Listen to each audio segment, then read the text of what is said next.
High বন্ধুরা, তোমরা সবাই কেমন আছো?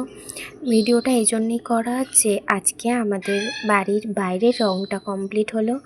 রঙটা আমি পছন্দ করেছি, আমি বাবা মা তিনজনেই পছন্দ করেছি। জানি না কেমন লাগছে, তোমরা কমেন্টে জানিও রঙটা ভালো লাগছে কি না।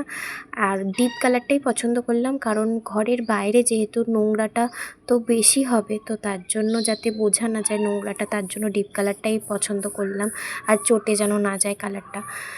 আর ছাদের ওপরটাও দেখাচ্ছি, দেখো এই যে ছাদের ওপরটা। আর ঠাকুরতলাতে আমি যেই ডিজাইনটা করেছিলাম, মানে আলপনাটা দিয়েছিলাম, ওরা রং দিয়ে পুরো ভরে দিয়েছে।